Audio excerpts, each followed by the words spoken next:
Rambo, Acorralado, 1982. 13 secretos detrás de cámaras que te sorprenderán. En los archivos polvorientos de Hollywood, enterrada entre contratos rechazados y guiones desechados, yace una historia que pocos conocen. Es la historia de cómo una novela oscura de 1972 se transformó en una de las películas más influyentes del cine de acción, pero no sin antes pasar por una década de rechazos, transformaciones dramáticas y decisiones creativas que estuvieron a punto de cambiar para siempre el rostro del heroísmo cinematográfico. Todo comenzó con David Morrell, un joven escritor que en 1972 publicó una novela llamada First Blood.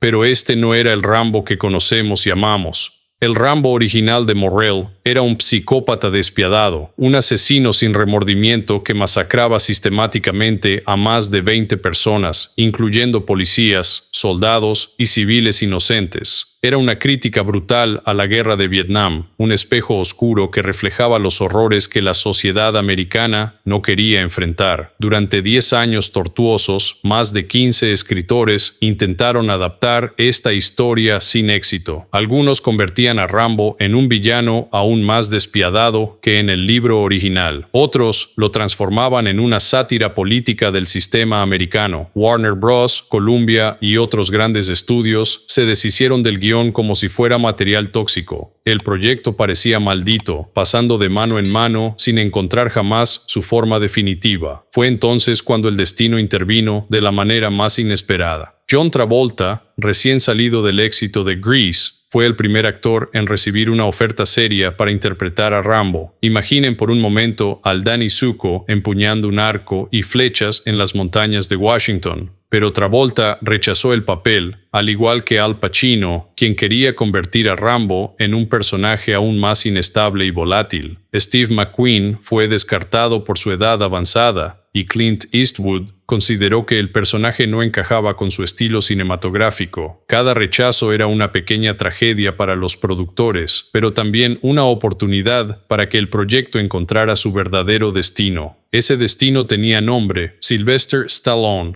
recién salido del éxito de Rocky y hambriento de demostrar su versatilidad como actor. Cuando Stallone puso sus manos en el guión, no solo aceptó el papel, sino que exigió reescribir gran parte de la historia. La transformación que Stallone implementó fue revolucionaria. Tomó al asesino despiadado de Morrell y lo humanizó completamente, convirtiéndolo en un héroe trágico cuya violencia era defensiva, nunca gratuita. Esta decisión creativa cambiaría no solo el destino del personaje, sino toda la percepción cultural de los veteranos de Vietnam en el cine estadounidense. Pero antes de que esta visión pudiera materializarse en pantalla, Stallone tuvo que someterse a una transformación física que rozó los límites de lo humanamente posible. Durante 6 meses siguió un régimen de entrenamiento militar real que habría quebrado a atletas profesionales. 5 horas diarias de gimnasio, entrenamiento de combate con ex-boinas verdes y una dieta tan estricta que llegó a tener solo un 6% de grasa corporal. Los médicos le advirtieron sobre los riesgos para su salud, pero Stallone estaba obsesionado con la autenticidad. Durante este entrenamiento extremo, Stallone se lesionó gravemente la mano derecha mientras practicaba técnicas de combate con cuchillos. La herida fue tan profunda que dejó una cicatriz permanente, visible en varias escenas de la película. Esta marca real añadió un realismo involuntario que ningún departamento de maquillaje habría logrado crear.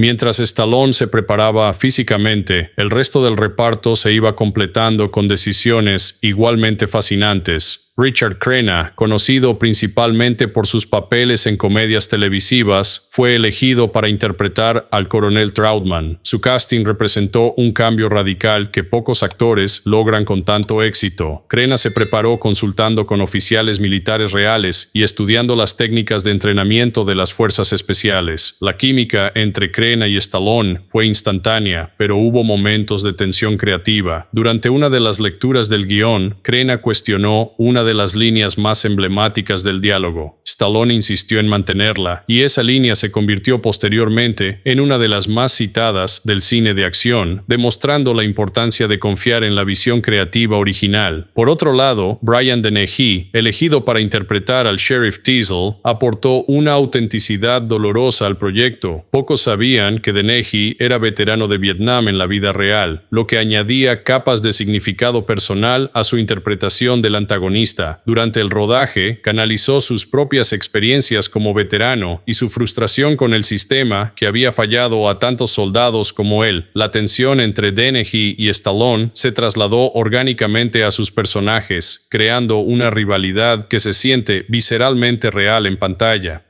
Dennehy improvisó varias de sus líneas más memorables, incluyendo elementos de la confrontación final que no estaban en el guión original. Cuando finalmente comenzó la producción, el equipo se trasladó a Hope, Columbia Británica, una pequeña ciudad canadiense de apenas 6,000 habitantes, que se transformó durante 3 meses en un set de filmación gigante. La elección de esta locación no fue casual. Los productores buscaban un lugar que encarnara perfectamente la América pequeña y conservadora de los años 80. Los residentes locales participaron como extras, y muchos de los negocios que aparecen en pantalla eran reales y funcionaban normalmente durante el rodaje, pero fue durante estas filmaciones donde la dedicación de Stallone a la autenticidad alcanzó niveles extremos. Para la famosa secuencia del salto desde el acantilado, todo el equipo asumía que se usaría un especialista. Si Rambo debe sufrir, yo también debo sufrir, declaró Stallone, rechazando categóricamente cualquier doble de riesgo. El salto fue brutal, se precipitó al vacío golpeándose contra ramas y rocas antes de impactar violentamente contra el suelo. El impacto le fracturó varias costillas, pero continuó filmando sin revelar la gravedad de sus lesiones. Cada gemido de dolor en pantalla era completamente auténtico. La autenticidad extrema se extendió a todos los aspectos de la producción. El icónico cuchillo de supervivencia fue diseñado específicamente por Jimmy Lyle, conocido como el Rey de los Cuchillos, incorporando elementos de supervivencia reales: brújula, hilo de pescar, cerillas impermeables y aguja de coser.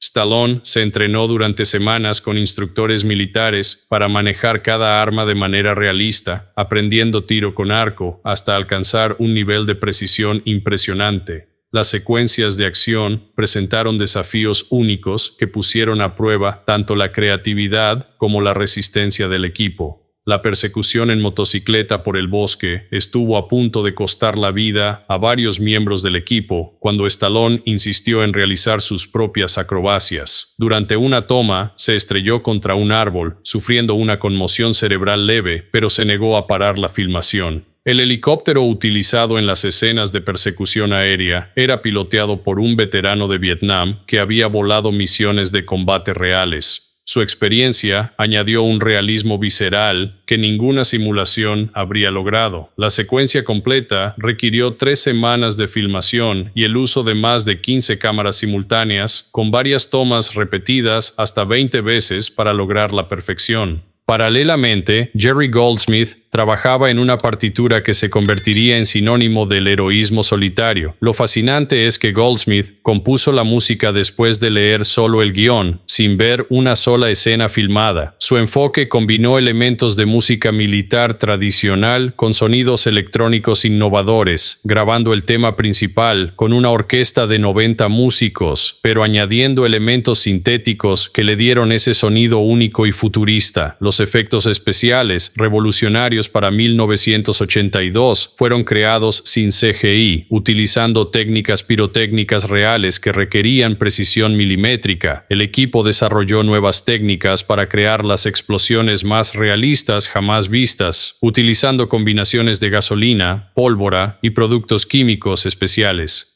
La secuencia donde Rambo destruye la estación de gasolina requirió la construcción de una réplica que costó más de $100,000, solo para ser volada en una toma perfecta. Todo este trabajo meticuloso culminó en el momento más emotivo de la película, el monólogo final donde Rambo revela sus traumas de guerra. Stallone improvisó gran parte de este parlamento, inspirándose en testimonios reales de veteranos que había entrevistado. Las lágrimas que vemos son completamente auténticas auténticas. Stallone canalizó las historias de soldados que regresaron para encontrar rechazo, en lugar de reconocimiento. Con un presupuesto de apenas $15 millones, First Blood desafió las expectativas de Hollywood. Los productores maximizaron cada dólar usando ángulos de cámara innovadores y montaje rápido para crear la ilusión de secuencias mucho más costosas. Stallone rechazó su salario inicial a cambio de un porcentaje de las ganancias, una apuesta que le reportó millones cuando la película se convirtió en fenómeno mundial. El impacto trascendió las cifras financieras.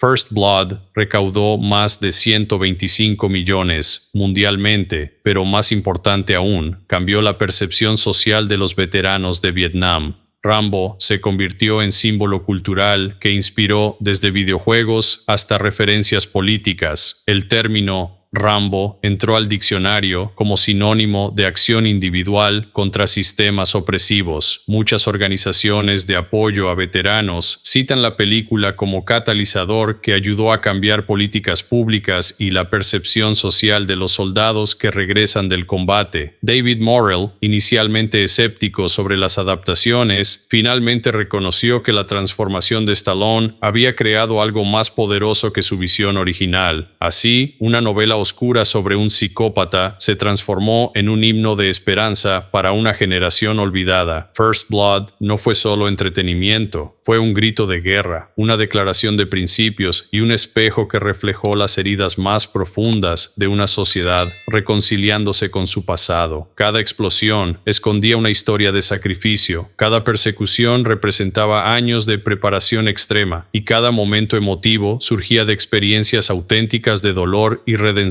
La leyenda de Rambo nació no de la ficción pura, sino de la alquimia perfecta entre visión artística, sacrificio personal y la necesidad urgente de una sociedad de sanar sus heridas más profundas.